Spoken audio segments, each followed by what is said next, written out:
श्री सरस्वती मैया की जय, श्री कृष्णचंद्र भगवान की जय।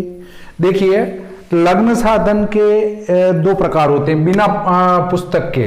एक ने कहा था कि बिना पुस्तक के हम लग्न साधन करना चाहें तो कैसे करेंगे। एक तो भोग्य प्रकार होता है, भोग्य प्रकार से, हाँ, तो क्या कर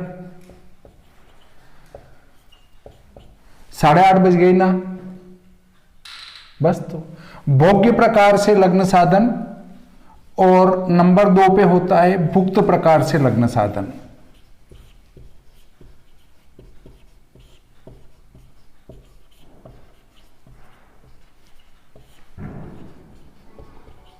भुक्त और भोग्य दो प्रकार से लग्न साधन होता है।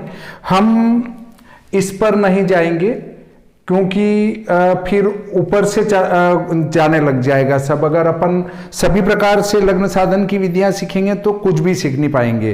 पर चूंकि आपका ये कहना था कि बिना पुस्तक के भी हमें लग्न साधन करना बताएं, तो मैं आपको बता देता हूं। लिखिए, विधि लिखिए।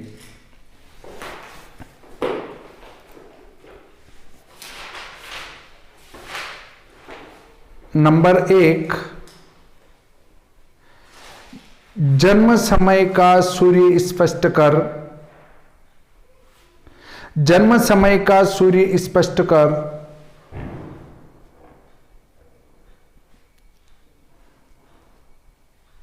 उसमें आयनांशा जोड़ेंगे, उसमें आयनांशा जोड़ेंगे। हाँ, प्रणाम सर। हाँ, उसमें आयनांशा जोड़ेंगे तो सायं सूर्य स्पष्ट प्राप्त होगा। तो सायं सूर्य स्पष्ट, हाँ, जन्म समय के सूर्य स्पष्ट में, जन्म समय के सूर्य स्पष्ट में आयनांश जोड़ेंगे तो सायं सूर्य स्पष्ट प्राप्त होगा। यह जन्म समय का सायं सूर्य होगा। यह जन्म समय का सायं सूर्य होगा। नंबर 2,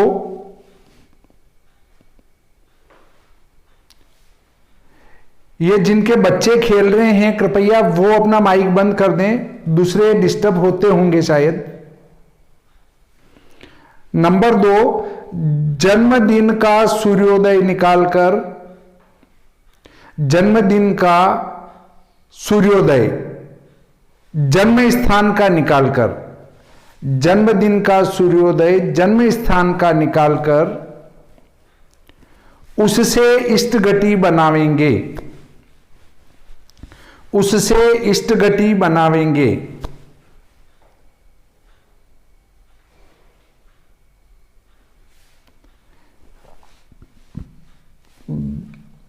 गति को पलात्मक कर देंगे। गति को हाँ, प्रणाम साहब। हाँ साहब, आवाज बंद हो गई क्या? आवाज सही आ रही है? अच्छा, जन्म दिन का सूर्योदय निकालकर इष्ट गति निकालेंगे।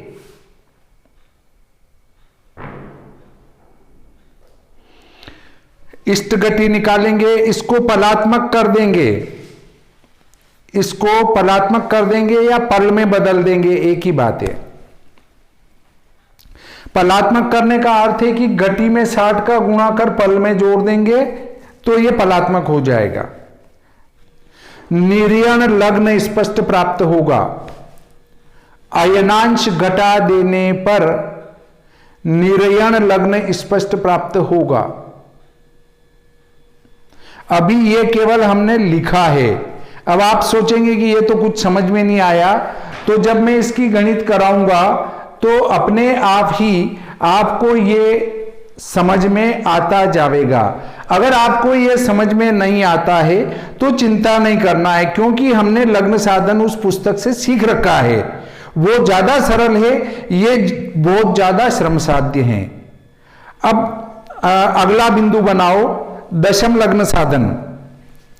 दशम लग्न साधन, दशम लग्न साधन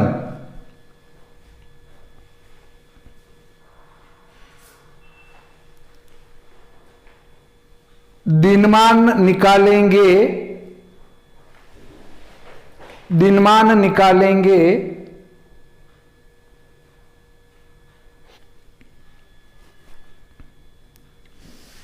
बाकी समस्त क्रिया लग्न स्पष्ट की तरह करेंगे। बाकी समस्त क्रिया लग्न स्पष्ट की तरह करेंगे, परंतु इसमें राशियों के स्वदेशोदय के स्थान पर, राशियों के स्वदेशोदय के स्थान पर लंकोदय का प्रयोग करेंगे, लंकोदय का प्रयोग करेंगे।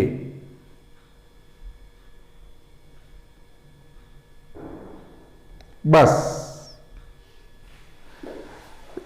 जिस प्रकार से हमने लग्न साधन किया है उसी प्रकार से दशम लग्न को भी साधन करेंगे।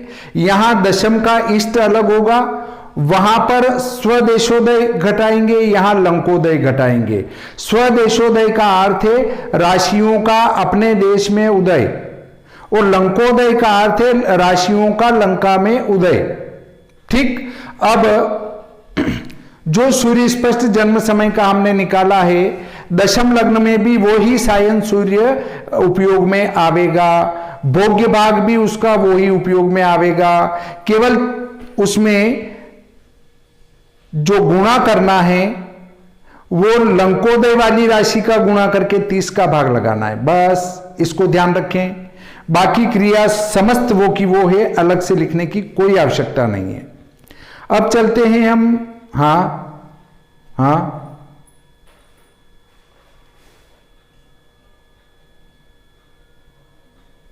स्वदेशोदय ने लंकोदय पढ़ाया तो था मैंने,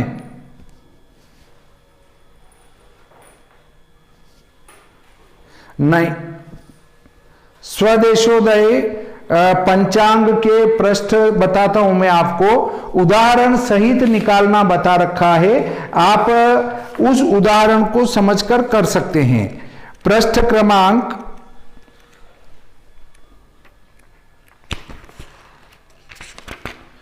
102, पृष्ठ क्रमांक 102 पर लंकोदय से स्वदेशोदय बनाने की विधि पूरी समझा रखी है। ये मैंने कौन सी कक्षा में कराया था मृदुल? जन्म पत्रिका वाली में कराया था कि कौन सी में कराया था?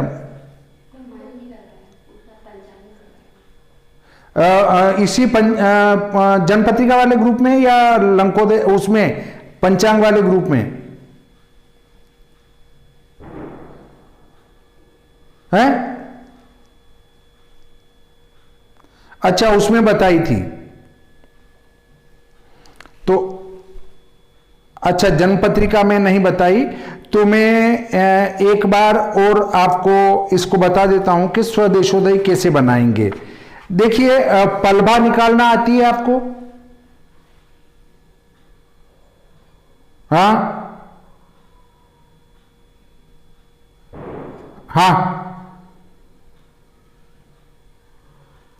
फिर से लिखाऊं? हाँ, फोटो डलवा दूंगा। हाँ, फोटो डलवा देंगे। देखो, पहले तो आपको जन्म स्थान की पलभा निकालनी पड़ेगी। ये जो है पलभा के लिए आप देखें,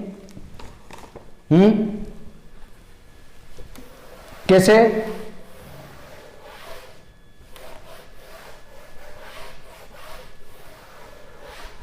निकाल देते हैं, एक बार बता देते हैं, चूंकि आज सभी,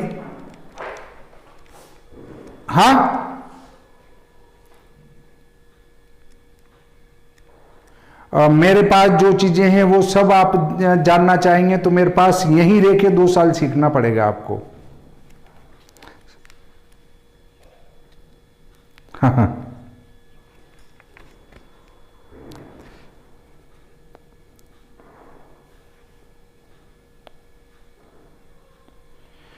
देखिए अपन अगली बिंदु पे बात करते हैं। अमर जी को अपनों ने एक उदाहरण हल करके बताया था, बीच में याद हो तो स्पेशल अलग पूरा उदाहरण किया था, सूर्योदय से लगाकर पूरा किया था, याद है? जन्मपत्रिका निर्माण वाला किया था, वो कौन देखना कौन सी तारीख का है? नहीं उतारा था क्या? हाँ नहीं, वो जन्म नहीं उतारा था उसको, अमर जी ने उतारा होगा क्योंकि किया था स्पेशल। हाँ हाँ, उत्तरकाशी का उदाहरण था, ठीक है ठीक है, आ गया समझ में। उत्तरकाशी के अक्षांश बताओ मेरे को। उत्तरकाशी उसके अक्षांश बोलो। 30-44 नहीं, आपको ये विशोपका नयनम पुस्तक निकालनी है, इससे पलभा निकालनी पड़ेगी। विशोपका नयनम, हाँ विशोपका नयनम पुस्तक के पृष्ठ क्रमांक 58 और 59, 58 और 59। परंतु आपको देखना है अक्षांश 30 और 30 के लिए पृष्ठ क्रमांक 58 देखने पड़ेंगे। उसमें ऊपर अक्षांश, फिर पलवा, फिर अक्षांश, फिर पलवा, फिर अक्षांश, फिर पलवा और फिर अक्षांश है। उसमें 25-10 लिखा है। 25-10 वाली लाइन में नीचे उतर जाएं, 25-10 वाली लाइन में नीचे उतरे। इसमें 30-44 का चाहिए और 30-50 का दिया है। एक तो 30-50 की जो पलवा है वो है 7.16201157 और 30-40 इसकी जो मैंने कहा पेज नंबर 58 विशोपका नयनम पुस्तक के, इसमें 25-10 वाली लाइन देखें, अक्षांश 25-10 वाली लाइन में, इस लाइन में नीचे उतरो ना आप, जो 30-40 और 30-50 आ जाएंगे।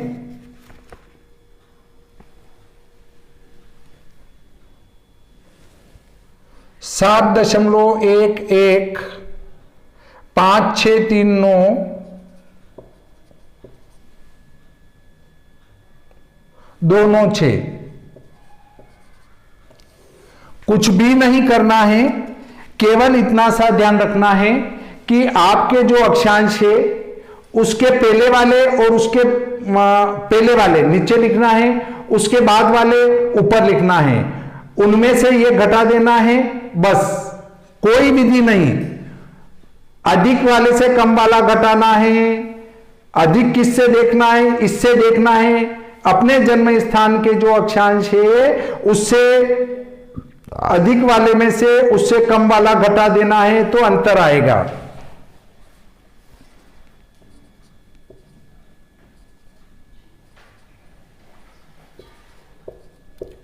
बस उसमें दशमलव के बाद 1 शून्य और लगा देना है, कुछ भी नहीं करना। दशमलव के बाद 1 शून्य और लगा दो, तो ये दशमलव के बाद 1 शून्य और लगा दी और ये पूरे को ऐसा कैसा लिख दिया। ये पूरी विधि इसमें पुस्तक में लिखी है इस सारिणी के पहले। अगर आपको समझ में नहीं आता है, आपको विधि चाहिए, तो पलवा से पलवा ज्ञात, पलवा सारणी से पलवा ज्ञात करना, इस बिंदु को पूरा पढ़ेंगे तो आपको ये बात समझ में आ जाएगी। देखिए उसके बाद 4 7 2 6 1 8 6, अरे पेज नंबर 57 पर मैंने कहा ना कि इस सारणी के पहले वाला पेज देखें, तो पहले वाले में आप पलट के देख लेंगे। अब जो ये आया है, इसमें इससे ऊपर जितने भी है, जैसे हमेशा ही यहां जो बचेंगे वो 1 से लगाकर 9 तक की संख्या ही होगी, क्योंकि 10 हुए तो अगले में चला जाएगा और 1 से कम हुआ तो इसमें आ जाएगा। इसलिए यहां जो भी संख्या ऊपर बचती है दूसरे अंक में, उसका गुणा इससे करना है। 4 एकम 4, 4 छंग 24, 4 आठों 32 और 2 34, 4 एकम 4 3 7, 4 छंग 24, 4 दूनी 8 और 2 10, 4 7 28, 1 29, 4 चौक 16 और 2 18 और ये 0। 1 2 3 4 5 6 7 8 9 10 के बाद दशमलव है। 1 2 3 4 5 6 7 8 9 10 के बाद दशमलव। इस भाग गुणनफल को फिर इस कम वाले में जोड़ना है। कम वाली जो पलबा है उसमें इसको जोड़ देंगे तो हमारी अभिष्ट पलबा प्राप्त हो जाएगी। 30-40 की पलबा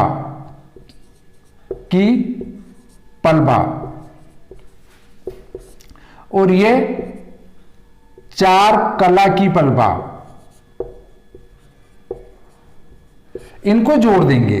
4 0 9 4 13 14 7 और 3 10, 9 4 13 और 1 14, 3 और 1 4, 9 6 15, 8 5 13 और 1 14, 1 1 2 और 1 3 1 और ये 7। 30-44 की पलबा। 30-44 की ये पलबा हो जाती है। बस इसको आप ये 2 अंक रखो, बाकी छोड़ दो, या 7 13, बस बाकी को छोड़ दो। इस भाग को हमने छोड़ दिया, ये लिया, ये हमारी पलबा हुई। पलबा में गुणा करना है श्री भादो माता पंचांग के पृष्ठ क्रमांक 102 पर लिखा है।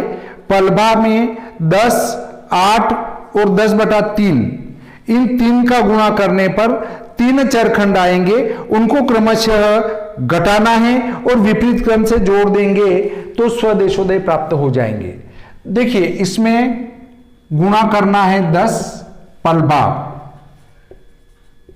तो प्रथम चरखंड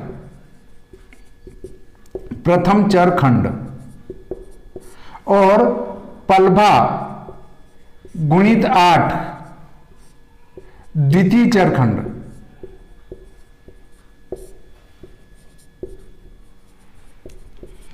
और पलबा गुणित 10/3 तृतीय चरखंड।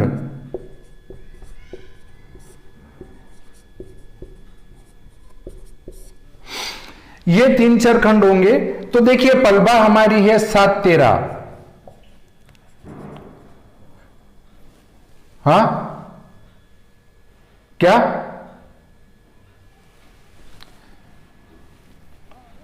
7 13, इसमें गुणा करेंगे 10 का तो ये आ जाएंगे 71 3। ये हुई हमारी प्रथम चरखंड। अब 7 13 गुणित 8, 8 तिया 24, 8 एकम 8 और 2 10, 8 7 56 और 1 57। यह हुआ दूसरा चरखंड।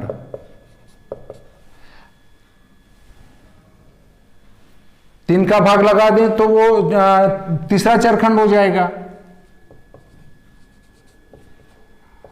10/3 बराबर 71.3।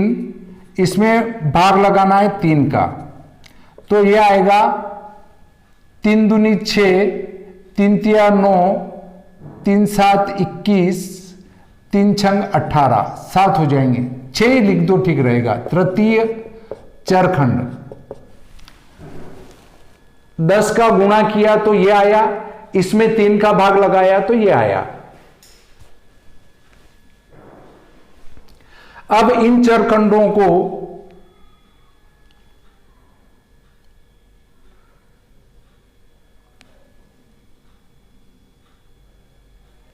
दस का गुणा करके 3 का भाग लगा देंगे। अगर ये कला विकला में होता, मतलब अंगुल व्यंगुल में होता, तो फिर यहां 60 का संबंध होता। चूंकि ये दशमलव में ले रखा है, इसलिए दशमलव पद्धति से चलना पड़ेगा।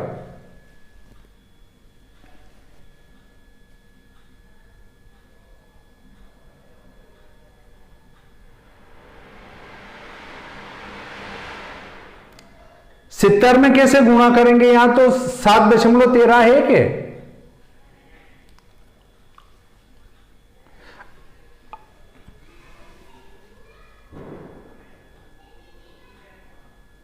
हाँ, हो जाएगा। 279, इसमें से पहला चरखंड घटाना है। क्रम से तीनों चरखंड घटाएंगे और विपरीत क्रम से जोड़ देंगे तो सभी राशियों के स्वदेशोदय होंगे। यह होगा 1 और 12 का। मेष मीन का स्वदेशोदय आएगा। क्या आएगा? अगर आपको समझ में नहीं आवे तो आप श्री भादो माता पंचांग के पृष्ठ क्रमांक 102 पर देखें। सभी राशियों के लंकोदय में से चरखंड घटा रखे हैं और विपरीत क्रम से जोड़ रखे हैं। उसी प्रकार से जोड़ना घटाना है। अगर विधि याद नहीं होती है तो इसका पूरा गुणा भाग करके भी यहां लिखा गया है, आप वहां से उठा सकते हैं। अब पहला चरखंड घटाया 71 3, तो 10 में से 3 7 और 9 में से 2 गए 7, 0 2। अब इसमें 60 का गुणा करेंगे तो 42 हो जाएगा। 207 42, 7 छंग 42। ठीक है, ये इनके हो गए मेष मीन के। प्रथम चरखंड घटाया। ठीक है, प्रथम चरखंड घटाया। नहीं आए समझ में तो पंचांग में देख लेना।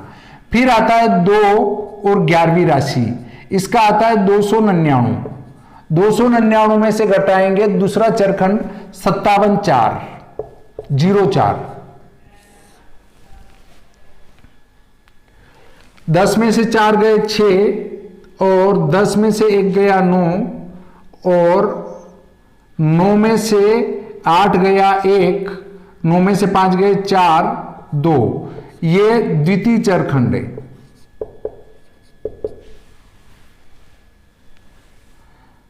अब इसमें 60 का गुणा कर दो। 6 6 36, 6 निम 54 और 3 57, तो 241 57 हो जाएंगे। ये हमारा दूसरा स्वदेशोदय हुआ वृषभ और कुंभ का। फिर मिथुन और मकर, इसका है 322। 322 में से हम घटाएंगे 23 76।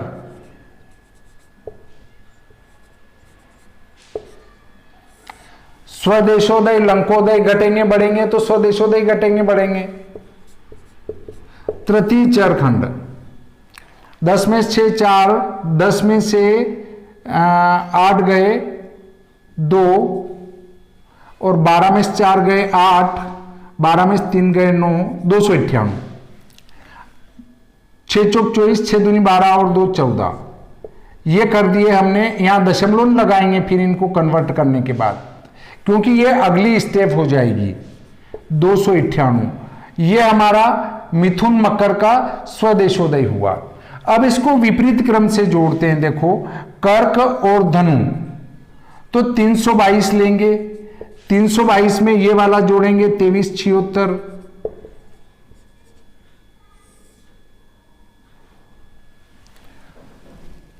इसमें 24 को दशमलव से कला में बदला ना, तो 60 का गुणा कर दिया इसमें। ये तृतीय चरखंड विपरीत क्रम से जोड़ेंगे इनको, तो 76 3 2 5 4 और 3। अब इनको वापस 60 का गुणा करके बदल दो। 6 6 36, 6 7 42, 3 45। ये 345 ये इनके स्वदेशोदय हुए। अब ये विधि चूंकि पंचांग में दी है, पुस्तक में भी दी है, तो मैं इसको साफ कर देता हूं, इसका स्क्रीनशॉट ले लो।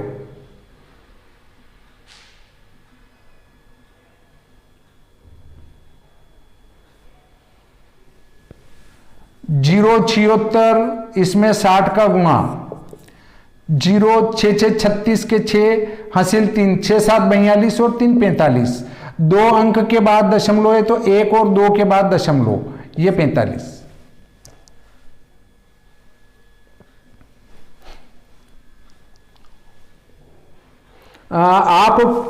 आप पंचांग की कक्षा में ज्वाइन नहीं करें तो ठीक है, आप यही ठीक है।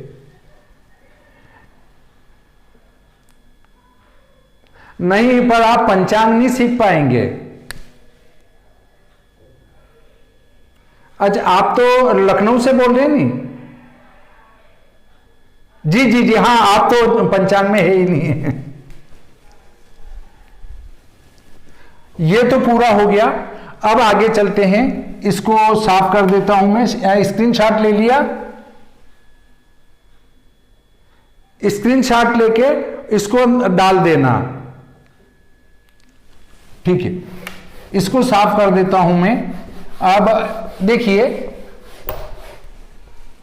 अब हमारा अगला जो आता है वो 5 और 8 आता है। 5 और 8 का जो स्वदेशोदय है वो 299 में लंकोदय में जोड़ेंगे। कौन सा? दूसरा चरखंड 57 4, ये दूसरा चरखंड विपरीत क्रम से जोड़ना है। तो 4 का 4 ही, और 9 7 16, 9 5 14 15, 356, इसमें 60 का गुणा कर देंगे तो 0.04, 6 चौक 24, 2 अंक के बाद दशमलव तो केवल 2 आएगा, ये 2 लिख दिया,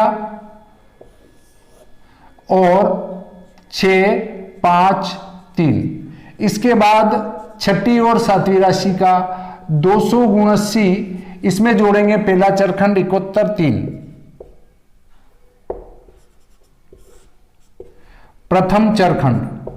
देखो, सव्य क्रम से घटाया और अपसव्य क्रम से जोड़ दिया, तो देखिए ये 3 दशमलव 9 1 10 7 7 14 और 1 15, 350 3, इसमें गुणा कर देंगे 6 18, तो 18 हो जाएंगे 350। ये सब स्वदेशोदय हो गए, नीचे लिखे हो। इस प्रकार से स्वदेशोदय निकलेंगे। राशियों के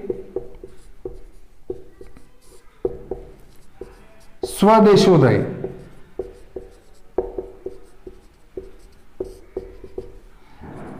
1 12, 2 11, 3 10, 4 9, 5 8, 6 7, इनके स्वदेशोदय लिख देते हैं इनके सामने। 207 42, फिर 241 96, फिर 298 24, 298 96 नहीं आएगा, 57 आएगा, 57, फिर 298 14, 298 14, फिर आएगा उसके बाद 345 45, उसके बाद आएगा 356 2, उसके बाद आएगा 350 18। ये 12 राशियों के स्वदेशोदय हमने निकाले, कहां के? उत्तरकाशी के। ये उत्तरकाशी के स्वदेशोदय हो गए। आप इनको उतार लें और स्क्रीनशॉट डालने वाले स्क्रीनशॉट लेकर और अपने ग्रुप में डाल दें।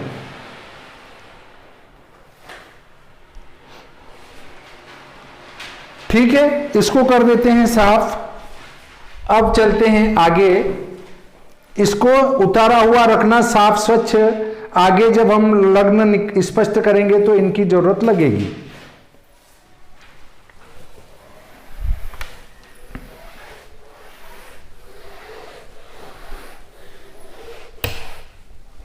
देखिए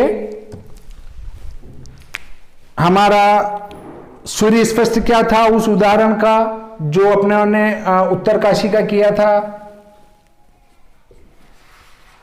जन्म समय का सूर्य स्पष्ट,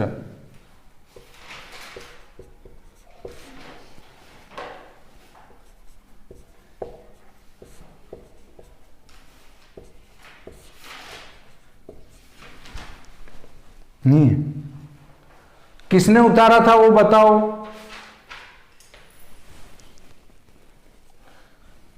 6, 11, 36, 37, 9 और इस दिन का इष्ट गति क्या निकाली थी?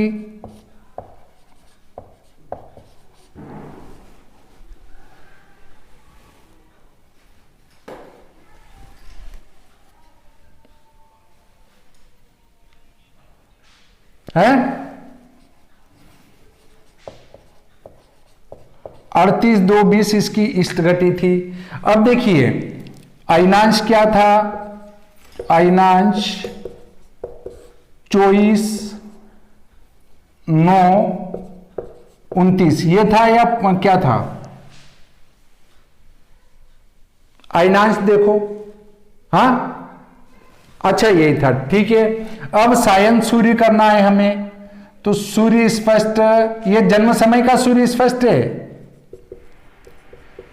इसमें 6, 11, 37,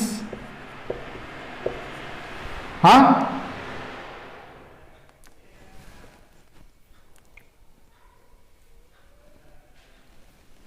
क्या लग्न 5:30 का कैसे आएगा? ये तो सूर्य स्पष्ट जन्म समय का ले रहे हैं हम के।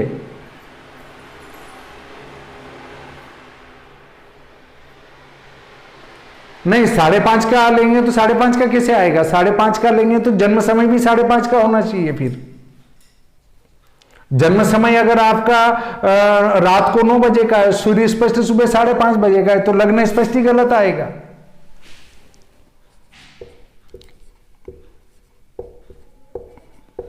जन्म समय तक का हम सूर्य स्पष्ट पहले उदाहरण में कर तो चुके हैं इसका। अब तो हम पहले ये उदाहरण हम कर चुके हैं, जन्म समय का सूर्य स्पष्ट निकाल चुके हैं, इष्ट गति निकाल चुके हैं, अयनांश निकाल चुके हैं। अब तो और सायन सूर्य भी निकाल रखा था, पर फिर भी निकाल रहा हूं मैं। केवल इस गणित को हमको इसमें करना है, पहले उसमें किया था अब इसमें करेंगे। 38, 46, 5 और 7 सायन सूर्य स्पष्ट।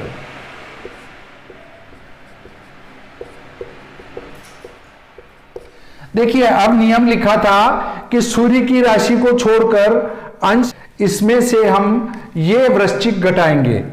200 × 80 26 वृश्चिक भोग्य भाग, वृश्चिक का भोग्य भाग हमने घटा दिया। देखिए अब मैं इसको भी साफ कर देता हूं।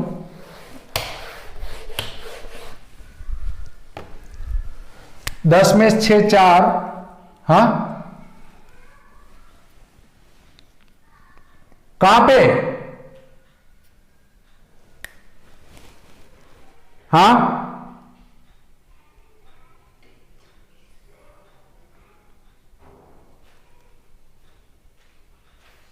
हाँ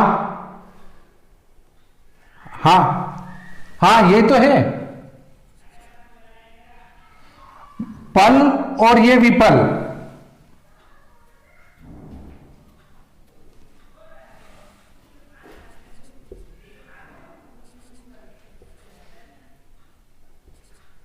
ये घटावा आया अपना। अब वृश्चिक के बाद धनु राशि का स्वदेशोदय बताओ, उत्तरकाशी का है।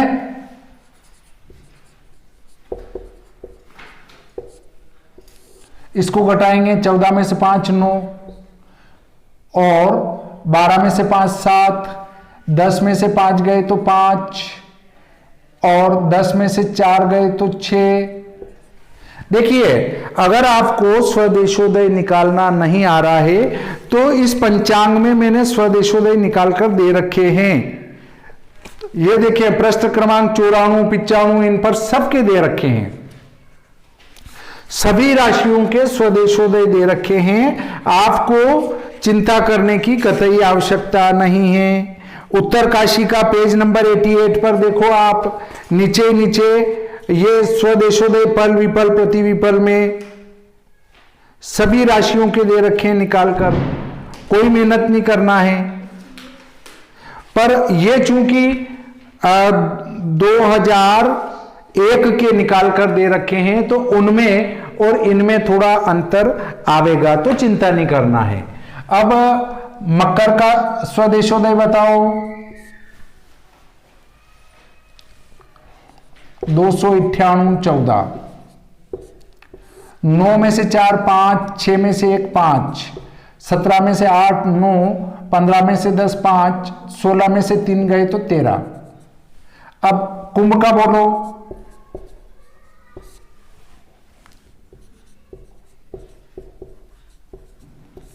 15 में से 7 गए 8, 11 में से 6 5, 7, 5 में से 4 1, 13 में से 2 गए तो 11। अब उसके बाद मीन का बोलो।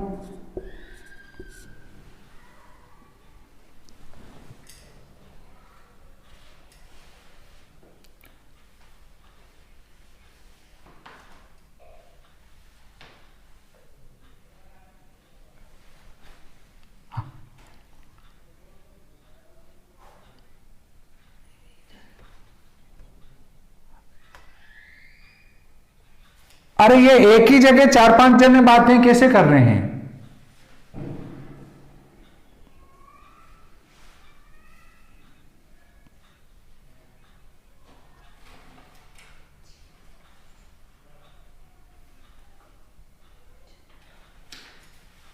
कहां पर?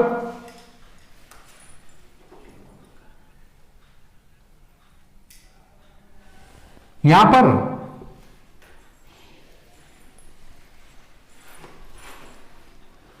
17 में से 9 गए तो 8। ठीक है, अब तो ठीक है। हाँ, मीन का बोलो स्वदेशोदय।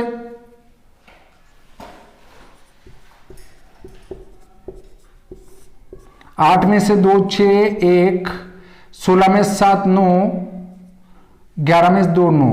मीन के बाद मेष का बोलो।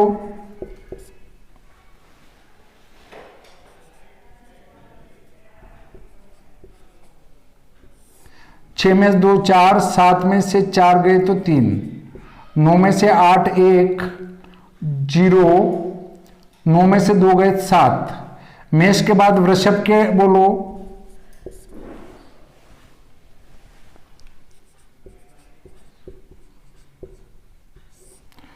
14 में 7 7, 9 में से 6 गए 3, 11 में से 2 9, 10 में से 5 5, 7 में से 3 4। अब मिथुन। 298 14, 7 में से 4 3, 3 में से 1 2, 9 में से 8 1, 15 में से 9 गए 6, 4 में से 3 गया 1। अब कर्क 345 45, देखो ये नहीं घटेगी, इसलिए यह अशुद्ध राशि हुई। सायन लग्न, इसमें से अयनांश घटा देंगे तो निर्यण लग्न हो जाएगा। 3 13 59 31, इसमें से अयनांश 24 9 29, अयनांश घटाया। 11 में से 9 2 0 0 50, 13 में से 4 9, 4 में से 3 1 और ये 2। निर्यण लग्न स्पष्ट।